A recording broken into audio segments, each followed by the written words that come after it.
Hey guys, this is HerO from DifferenceInSkill bringing you guys a deck profile. Some of you have been requesting this deck, and it is a gold Paladin deck profile. It's going to be my Pellinore build. Really, Pellinore, you can't really... there's some tech cards you can run, specifically one that I'm running, that not a lot of people run. Some people run multiple Spring Breeze Messengers. I've chosen just to play the one, simply because if you do get it with a Rearguard Messenger, then like if I call Messenger as a booster and then it let me hit, then if I get Pellinore, then I actually don't manage. I don't get to attack twice with my Vanguard and drive check 3 times, or possible 4 times. So I just kind of figured that out. That it's like if I need a booster, I can't really call it as a Rearguard to use it as full potential. Like I can get it in Drain maybe, but I just prefer to run the one Spring Breeze Messenger. And yeah, so I'm gonna go through the deck here and explain some the cards that were put in. So we have one Spring Breeze Messenger, of course, one of the best starting Vanguards in the game, in my opinion. The only 2 starting Vanguards that outclass it are Mega Trainer and HerO, because you can just search out any grade 1 with those. But this guy is just nearly as good, especially with cards such as Drain, Pellinore, etc. that gain you effects when they're called from the deck. This card is really, really good. One of the best starting Vanguards in the game. So, yeah, one. Trigger lineup, I run 2 and 4, so 6 draw triggers and 2 and 4, so 6 draw, 6 critical. The reason I'm running more draws is because I like getting draws and damage checks, simply as that, and I don't have 2 more silent punishers. Yeah, if I had my way with this deck, I would run 8-4, but at the moment I'm just running 6-6. It's fine. And we have the 4 heals. Right. So perfectly standard. So next grade 1s, I have 2 Charge Goal. Now Charge Goal is in this deck for one reason. I'm not running Gigantic Destroyer. This deck is a little tight in terms of its grade 3s that it can run. Especially since Pellinore takes up 3 to 4 slots. You have 3 Garmore taking up 3 to 4 slots, and then you have maximum maybe 1 or 2 slots for a Gigantic Destroyer. So I can't really use this Gigantic Destroyer Slagle Dagger combo to be able to hit for high numbers, 21.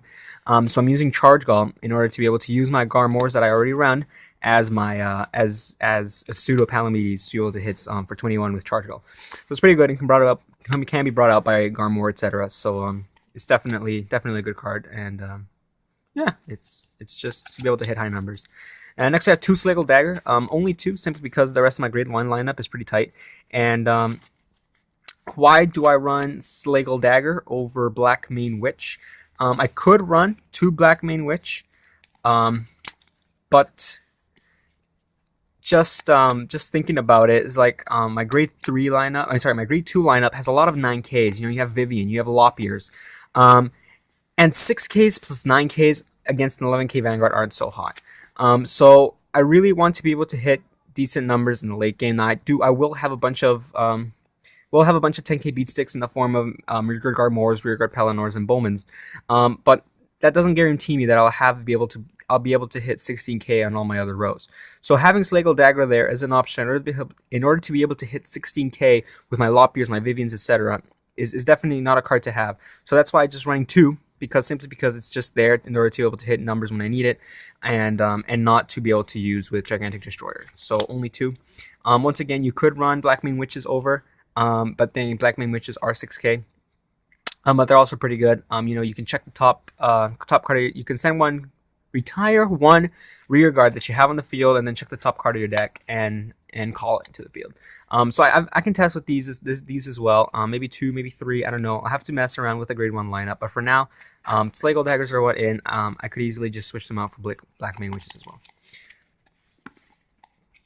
Next we have 3 Drain. 3 Drain simply because like 4 is a little too many. 4 is a little too many for 2 reasons. One, she's 6K, so if you draw into her, she's not particularly useful. And second of all, she's searchable with Garmore. So you can just, as long as you don't draw all 3 in the first 3 turns, which I'm fairly sure has happened to me, then you're fine, and you'll be able to get that solid +2 when you ride a Garmore. So those are the first few grade 1s. Then we have, of course, the mandatory 4 Halo Shield Mark. Definitely run 4 perfect guards in this deck. No questions asked. Simply because my Vanguard's 10K and can be easily abused by stuff. And then we have 4 Gareths. Gareth simply because some people run Slagle Dagger over Gareth. That's a perfectly fine option, but then the versatility of having an 8k booster, such in the early parts of the game, allow me to have that extra 1k defense when I ride him, and be able to poke with him. Silent Toms, other 8k grade 2s that my opponent might have. If I don't have an attacking rear guard grade 2 or higher, then I can just move up Gareth and attack with him. So it's pretty good. I love the versatility that 8Ks provide. One to main line, simply because I don't have any other grade 3 at the moment, but he would be, sorry, grade 2, but he would be a third Vivian, so right now I only have 2. That's fine. The main line is actually not that bad. You can call him with Garmore if you have no drains, etc., because I do run 4 Garmore, so I have plenty of that. Or if not, you can just summon him and attack once again. Same thing, 8k, poke for something with Gareth or Slagle Dagger. He swings for decent numbers, and then just next turn intercept for 10k. So as a 1-off, he's actually not too bad. So yeah, 2 Vivians, once again, 2 Vivians simply because her effects is very good. Counterblast 1, get a +1, and possibly more pluses because it depends on what you top deck into. And then grade 2s, continuing on, 4 Lop-Ear Shooters. Of course, Lop-Ear Shooters is a very, very, very, very, very good card. Allows you to... it's actually not that good. I mean, it's decent. Allows you to search for your top 3 cards by discarding one when he's special summoned, called from the deck. And then, and then you can superior call something else, such as a Pellinore or Drain. So very, very good. And then next we have just the mandatory 4 10k beat sticks, simply because, once again, versatility. And I need these in order to be able to hit for good numbers with all the 6k boosters that I will have in the deck. Grade 3s now, finally. Pretty standard. 3 Pellinore, 4 Garmore. Simple as that. Why not 4 Pellinore? I don't know. Like, not 4 Pellinore, mostly for one reason. It sucks to ride him first. You don't want to draw into him being your only grade 3. That's really the only reason why I don't like 4 Pellinore. 3 Pellinore, I think, is perfectly fine. You're still going to be able to top deck him pretty often with Lop-Ear, with Spring Breeze, etc. So he's going to be there. He's going to be there most of the time. And then Garmore is just simply too good of a card to not run in 4-ofs. Counterblast 2 +1. Simple as that. I mean, if you ride over Garmore, you still break even from the ride, and you'll be able to turn that Counterblast into something useful, like a main line or then Drain or something else. So he's a very, very good card. And he's just, I mean, I would run 6 if I could, but I can't. I can only run 4. But I would easily run... Oh, that's not a Garmore, silly Slagle Dagger. What are you doing? I would run 6 Garmore if I could. 6 Garmore. I would if I could, but I can't, unfortunately. This game sucks. Doesn't allow me to do that. So I run 4, and then the 3 Pellinore. Pellinore is a very, very good card. I actually tend to ride him on my last few turns, especially my final turn. Actually using his limit break. If you use it at the correct timing, it's actually a very good limit break, because you're able to push for that just slight amount of damage that you can in order to break through to your opponent, especially when he's in that 5th damage and he's guarding to save his life. So it's actually very, very good. You ride this, and then you attack with the rear guard column. You attack with this. Return 2. You can actually boost his booster's power, so you can actually increase the attack of your Vanguard attack, and then you can also increase the attack of your rear guard attack. So you're going to be swinging for 3 stages and 3 stages on the side as well. So once again, it's a slight last minute thing, ditch. So pretty good. That's the deck. Not a lot to say about this deck. It's one of the more popular decks. Gold Paladin is a decent clan, decent, only decent clan. So once again, Spring Breeze Messenger is the best right now. And other possible techs, I was thinking of running maybe just 1 Knight of Agravain, but it doesn't really contribute anything to the winning image. So I just decided to keep him out and just run the 7 grade 3s. A 3rd Slagle Dagger perhaps, but like I said, 2 right now because simply it's there. Because there are other more versatile grade 1s that can be used. I'm only running Slagle Dagger simply because it's not a 6k, so I'm only running 2 of him.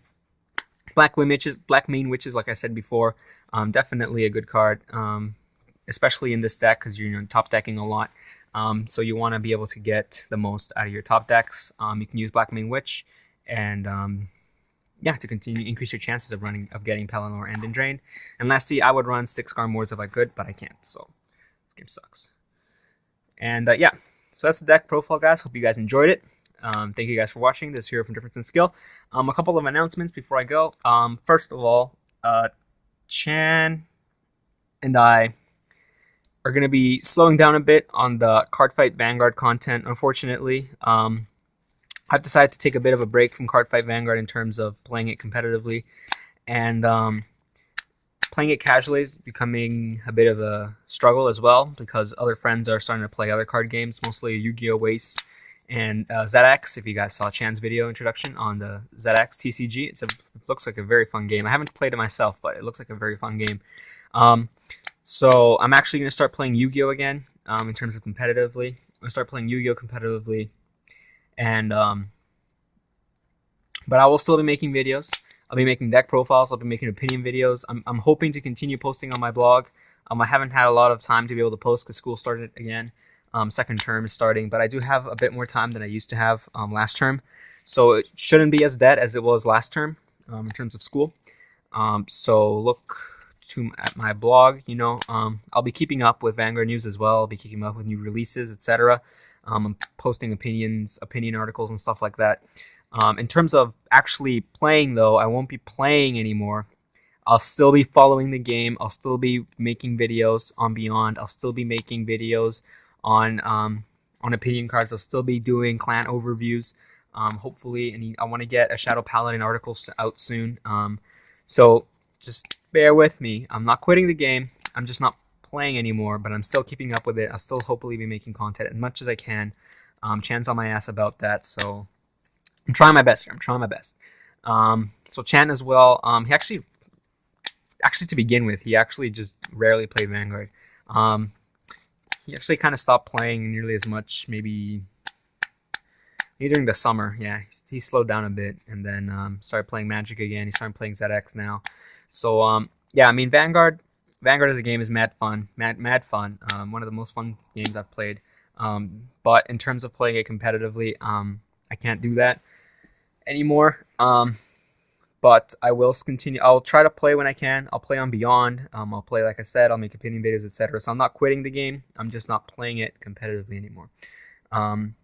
So yeah, there have been some rumors going around that we're quitting, etc. We're not quitting. The channel is going to be very much alive.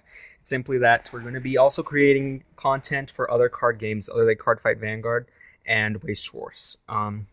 So yeah. Maybe once regionals come back next year in terms of Cardfight Vanguard, maybe I'll come back. I don't know. It depends on the state of the game. Like I said, I will be following it. I will be updating my blog. I will be doing videos from time to time on Cardfight Vanguard. I'll also be starting to make videos on Yu-Gi-Oh! So yeah. Thank you guys for watching. Thank you guys for listening to me ramble on about stuff. And thank you guys for watching. Comment, rate, and subscribe. HerO's out.